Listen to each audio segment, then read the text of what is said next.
Hi everybody. So for the first test that I took was with elderly and young people.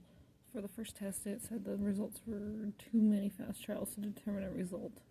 I went through because I work with older people, and seeing that I can go through faster with this, I was able to kind of associate which with what.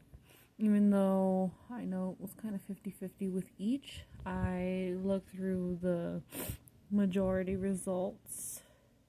So 30% of people have strong automatic preference for young people compared to old people, and 30% have young people compared to old people. So moderate, slight, 17% of people, little to no automatic with old people is 15.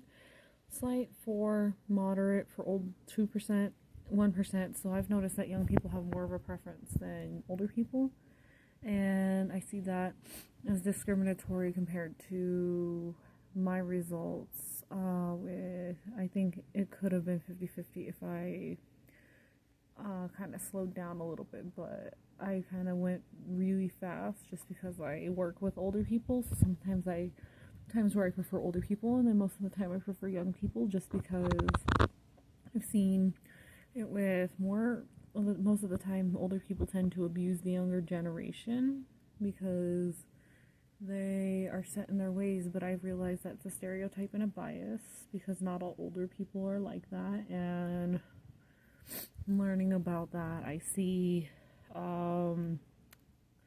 that I can work on that by slowing down, thinking things through, and not every old person is like that. So I can lean towards maybe I could be around both people and listen to their stories, because everybody has their own advice and their own story to tell.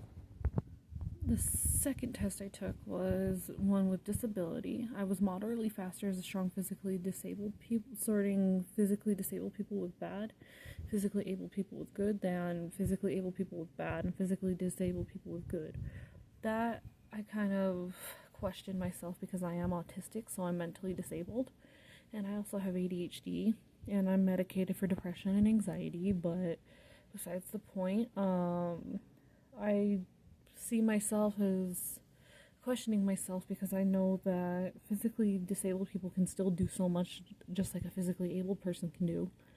And there's so much discrimination in the workplace that it makes me question myself, due to the fact that we ask for accommodations and some workplaces are not willing to give it to us, although it just shows that there's a lot of bias towards the physically disabled people. I know I could work on it by getting to learn a person more, and not every disability defines a person as who they are, but still I question myself deeply, because sometimes I lean more towards a disabled person than a physically able person, because it's just the fact that sometimes they're more creative than somebody with physically abled, just because these physically disabled people find a way to do it. They have a creative solution to their problem, and they don't let it define them, and they don't let it stop them from achieving their dreams, their goals. And just like a physically able person, they are able to work. They're able to prove to themselves that they are human. They're not, just because they have a disability doesn't mean they're not human. And I guess I have an underlying bias towards physically able people, which I did not realize until now. So if I can learn more about a person, I know that their disability does not define them as a person. Finally, I took one with the gender sciences, where I was slightly faster among liberal arts with male and science with female than science with male and liberal arts with female.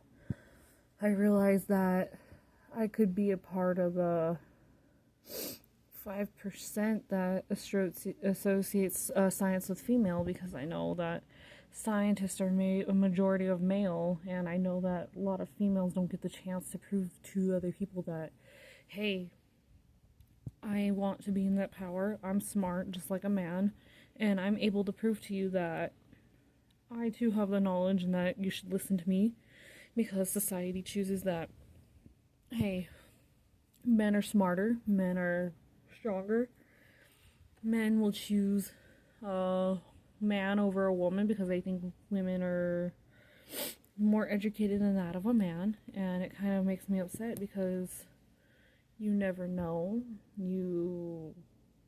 I don't know, it's just a stereotypical bias thing with gender. And I guess I lean more towards female because since I'm a woman, I identify more with women than men. And with my experience with men, they don't really listen to me when I try to tell them something. They just shrug it off in a moment. Like, for example, I gave a friend of mine advice about a relationship, and he chose not to listen to that advice. And when it happened, I told him, I told you so. And he finally opened his eyes and said he was sorry that he didn't listen to me. But I guess looking into this, I'm part of this little group right here.